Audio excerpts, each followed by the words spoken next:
Welcome to item number 3 in your notebook. This lecture is called Production Possibility Curves. So once again, remember to write this down in your table of contents, item number 3. So the essential questions for production possibility curves, this is what I want you to be able to answer when you are done with this lecture. First, how do production possibilities curves show efficiency, growth, and opportunity costs?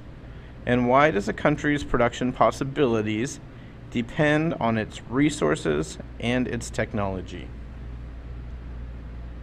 Since we do have unlimited wants and needs and we have very limited resources, we have scarcity in our world.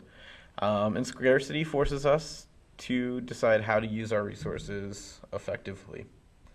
We have to be very careful in choosing what we produce.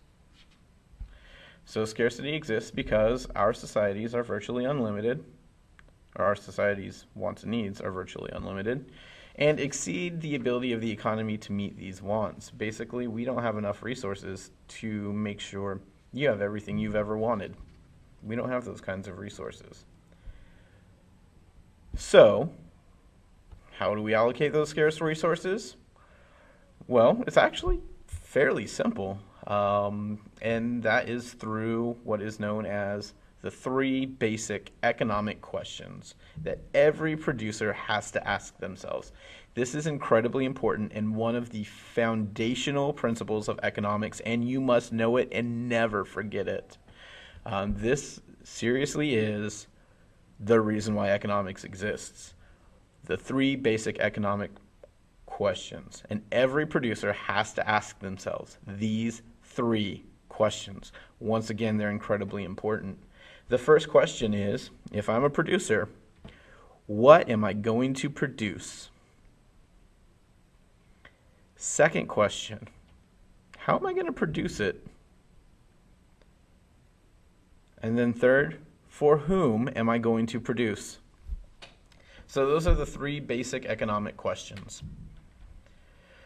So how do producers determine what they are going to produce? Well, they take a look at their skills, they take a look at what factors of production are available to them, and go from there. Now, one of the tools that they use to help determine what to produce is a thing called a production possibilities curve. A production possibilities curve is a graph. Here it is right here in all of its glory.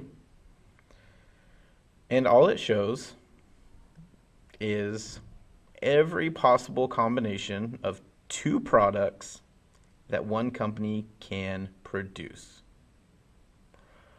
Once again, a production possibilities curve shows every possible combination of 2 products that one company can produce. So here you clearly see an example for cars, a car company such as Ford or Chevrolet, Toyota, maybe Honda if you prefer them, whatever. But here you can see they can produce either economy cars or luxury cars. Now, if they choose to make 5 million luxury cars, you'll see that they'll use all of their resources on luxury cars and not be able to make any economy cars. Or they could choose to make 7 million economy cars and make no luxury cars.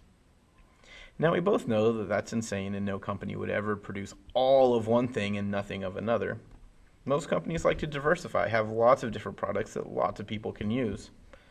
So, it's completely understandable that a company might choose to make 3 million luxury cars. If this company made 3 million luxury cars, how many economy cars could they make? Well, here's how you read this graph, just like any math graph, not too difficult.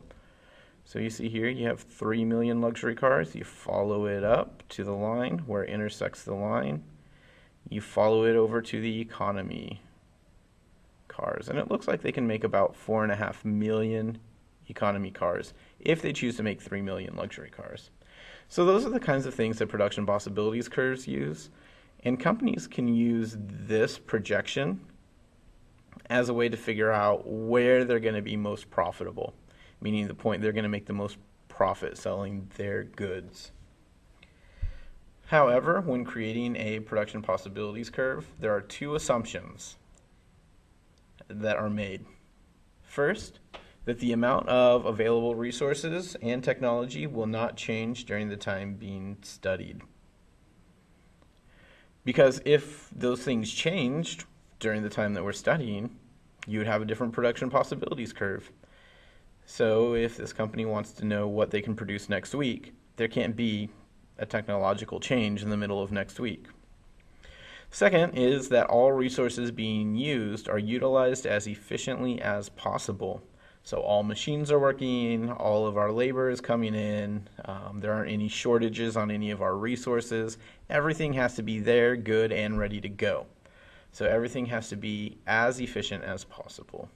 Those are the two assumptions, and if either of those assumptions are false, the production's possibilities curve is not true.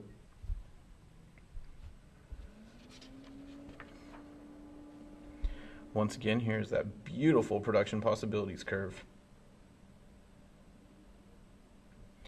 Now, like I said, they can change, they can be different. It is possible for a short period of time to produce outside your production possibilities, to produce way out here. Maybe you got a lot of extra resources this week, or maybe you got a new machine, or a machine was repaired, or you hired 50 new people. You could produce outside your production possibilities curve. However, it's not sustainable and it's not going to last for very long. It is also possible to produce within your production possibilities curve and is more likely.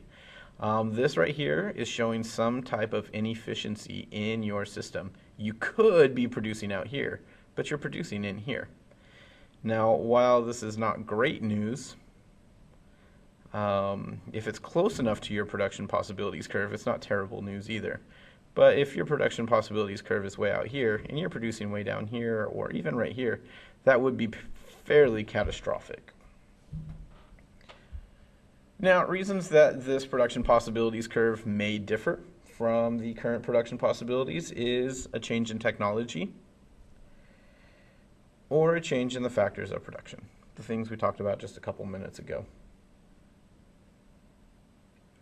Now, if you have an increase in technology or increase or improve or use more efficiently the factors of production, you could increase your production possibilities curve.